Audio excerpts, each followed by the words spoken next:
Hi guys, good morning, good afternoon, good evening, जय श्री श्याम। कैसे हो आप सब? आई होप आप सब अच्छे होंगे। मैं जैसा कि आप सबको पता ही होगा कि आपका ही है पेपर। तो 1 जून को पेपर है एम्स नर्सिंग का।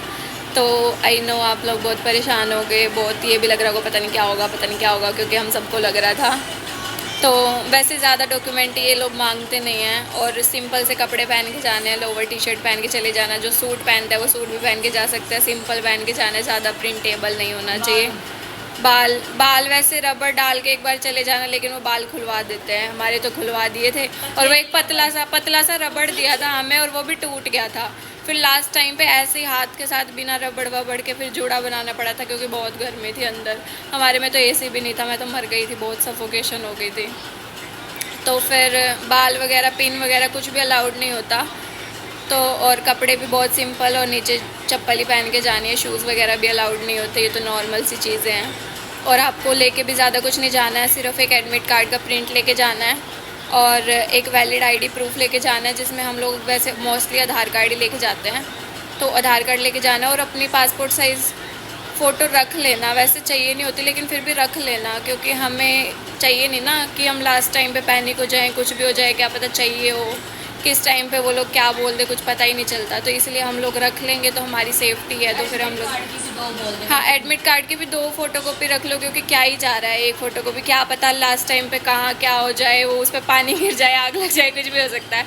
तो 2 फोटोकॉपी रख लेना और फ़ोटो रख लेना। और आधार कार्ड ध्यान से, आधार कार्ड याद से लेके जाना है, क्योंकि आधार कार्ड बिना तो कुछ है ही नहीं, वहाँ पे एंट्री ही नहीं मिलेगी। तो सुबह 7 बजे एंट्री स्टार्ट हो जाएगी और क्लोज कितने बजे? साढ़े आठ बजे। 7 से 8:30 बजे तक एंट्री है। तो फिर टाइम से पहुंच जाना, लेट मत होना, क्योंकि वहाँ पे फिर वो बायोमेट्रिक करते हैं, आइरिस वगैरह चेक करते हैं, बहुत चीज़ें होती है।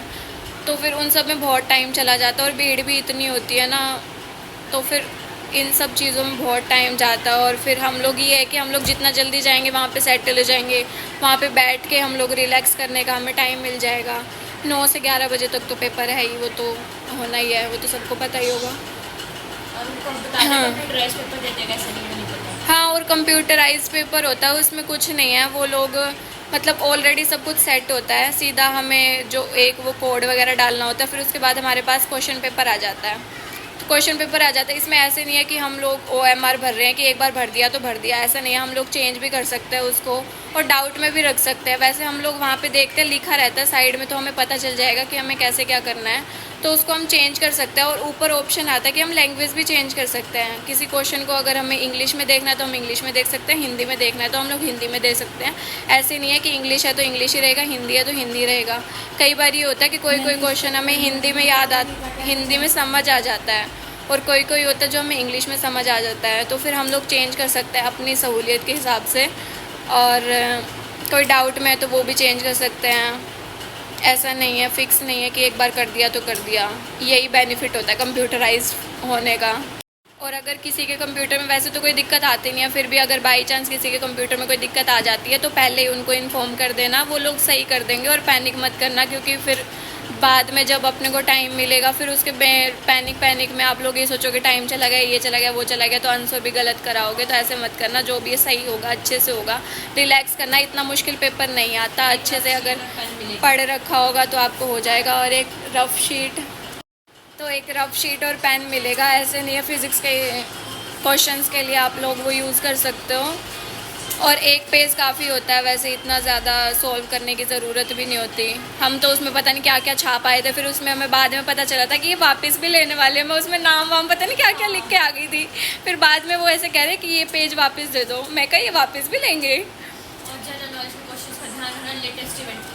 हाँ, वैसे जनरल नॉलेज के इतने मुश्किल आते नहीं है, रीजनिंग वगैरह के 1-2 आ जाएंगे, चाचा ताऊ का उसका वो ऐसे क्वेश्चन आ जाएंगे। और लेटेस्ट पे आ जाएंगे कुछ, मतलब बेसिक से आता है, इतना मुश्किल नहीं आता। जीके की तो मैं तैयारी भी नहीं करके गई थी, मैं तो ऐसे ही तुक्के मार के आई थी। और बाकी भी NCERT से ही आता है। अगर अच्छे से पढ़ रखा है ना तो बिल्कुल पेपर मुश्किल नहीं लगता। हमारा तो 1 घंटे पहले ही हो गया था, बैठी रही थी मैं तो वहाँ पे। 10 बार तो मैंने ऐसे ही चेक कर लिए थे, आंसर स्किप करती रही, मैं चेंज करती रही थी बार बार। मैं क्या टाइम बचा हुआ, मैं क्या करूँ, मैं ऐसे माथा मार रही हूँ फिर उसमें। तो इतना पैनिक होने वाली बात नहीं है, आसान सा आएगा पेपर, आराम से कराना, रिलैक्स होके जो होगा भगवान के भरोसे छोड़ देना। और बाकी जब मेहनत करी है तो कहीं ना कहीं तो हो ही जाएगा। बाकी guys all the best for your exam, bye bye.